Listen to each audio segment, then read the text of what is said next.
जी, आज का महा उपाय बेहद खास है। आज सोमवार का दिन है और आज मैं आपको बताने वाला हूं कि शिव पूजा तो हम सभी करते हैं, लेकिन शिव पूजा में क्या क्या चीजें खास ध्यान रखने वाली बातें हैं, कौन सी ऐसी आवश्यक बातें हैं जिसका आपको ध्यान रखना चाहिए।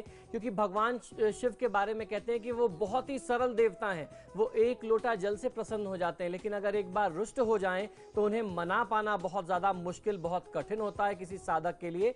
तो क्या ऐसी गलती अगर कहीं आप अपनी पूजा में कर रहे हैं तो उसे आप सुधार सकते हैं? तो ऐसी ही कुछ जानकारियां आज मैं आपको लेकर के आया हूं।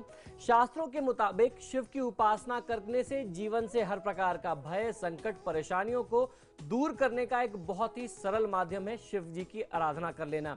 भगवान शिव की आराधना प्रदोष की तिथि में करते हैं, सोमवार की तिथि में करते हैं और उसके साथ साथ अमावस्या, चतुर्दशी और जो त्रयोदशी की तिथि आती है जिसे हम लोग शिवरात्रि कहते हैं, इन सारी शुभ तिथियों में भगवान शिव की आराधना की जाती है।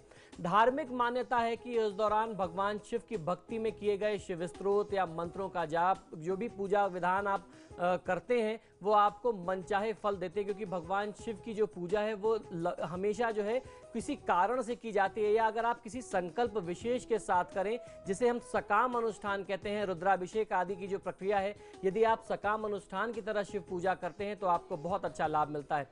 इन विशेष घड़ियों में शिव भक्ति के लिए शिव मंत्रों का जाप आसान और प्रभावी माना जाता है। किंतु मंत्र जाप करने से भक्ति और आस्था में डूबा हुआ भक्त कुछ छोटी छोटी बातों को यदि ध्यान में रखे तो उसकी मनोकामना और भी शीघ्र हो सकती है और आपकी साधना में कहीं कोई त्रुटि यानी कोई कमी नहीं रह जाती। तो आज मैं आपको ऐसी ही कुछ प्रमुख बातें बताने वाला हूं। ये 3 बातें कौन सी है, आप बहुत ध्यान से सुनिए, समझिए और फिर उसके बाद अपनी शिव भगवान की साधना को आप आगे बढ़ाइए।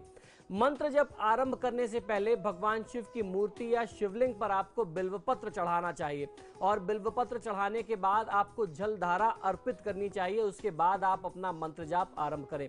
मंत्र जाप उत्तर या पूर्व की दिशा में बैठ करके करें। आपका मुख उत्तर या पूर्व की तरफ होना चाहिए तो आपको और अच्छा लाभ मिलेगा। अगर आप दक्षिण और पश्चिम की तरफ मुख करके कर रहे हैं तो आपकी साधना जो है वो अधूरी रह जाती है।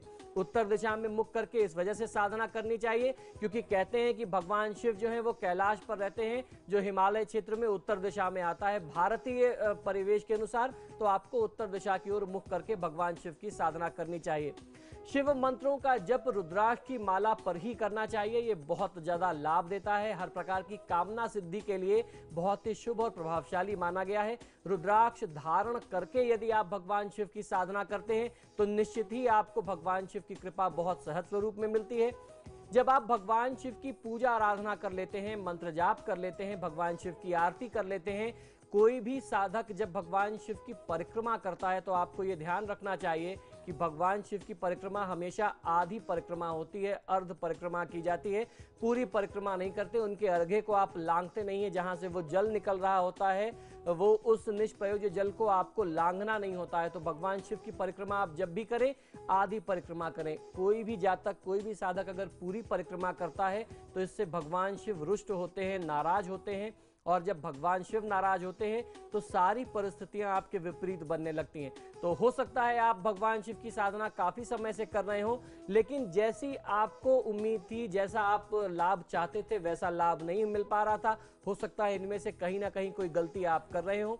भगवान शिव की पूजा में जब आप पूजा करते हैं तो आपको यह भी ध्यान रखना होता है कि त्रिपुंड धारण करना बहुत ज्यादा अनिवार्य होता है। बिना त्रिपुंड धारण किए हुए, यानी जो भस्म हम लोग लगाते हैं माथे पर, बाह में, अगर आप वो बिना धारण किए भगवान शिव की पूजा करते हैं तो भी आपकी पूजा अधूरी रह जाती है।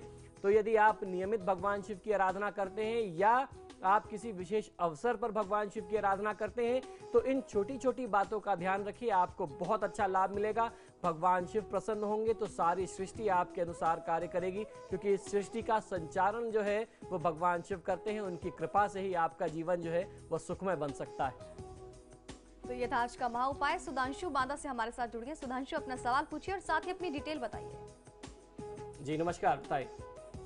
सवाल पूछना चाहता हूँ। मैं अपनी जॉब चेंज करना चाहता हूँ। मेरा डेट ऑफ बर्थ है 30 जुलाई जी 1987 जी।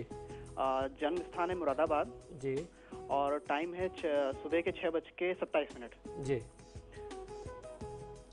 सुधांशु, आपकी जन्म पत्रिका के अनुसार जैसा आपने कहा आप अपने कार्यक्षेत्र से जुड़ा प्रश्न करना चाहते हैं, ये समय आपके लिए जन्म स्थान से बाहर जाकर के कुछ नौकरी तलाशने का समय है।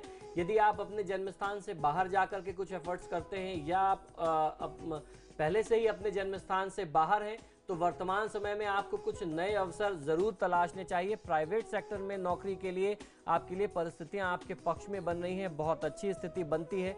वर्तमान समय में आप प्रयास करेंगे तो आपको अच्छा लाभ मिल सकता है।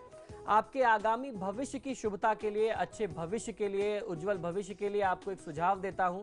आपकी कुंडली में लग्न में मंगल देव जो हैं वह नीच के होकर के बैठे हैं, तो ऐसी परिस्थिति में आपको मंगल के वैदिक मंत्रों का जाप करा करके शांति करा लेना चाहिए, क्योंकि लग्न में नीच का मंगल होना किसी भी व्यक्ति को बहुत ही शॉर्ट टेम्पर्ड बनाता है, बहुत ही क्रोधी बनाता है। समय समय पर आप क्रोध में आकर के निश्चित तौर पे कुछ बड़े गलत निर्णय ले लेंगे जिससे आपका भविष्य खराब हो सकता है, तो ऐसी परिस्थिति से आपको बचना चाहिए। नियमित दिनचर्या में हनुमान जी की आराधना भी आपको बहुत अच्छा लाभ दे सकती है। तो ये था आज का आपके सितारे। आचार्य जी हमारे साथ बने रहे, आपका बहुत बहुत शुक्रिया। जय महाकाल। तो आपके सितारे में आज के लिए बस इतना ही, कल फिर होगी मुलाकात। नमस्कार।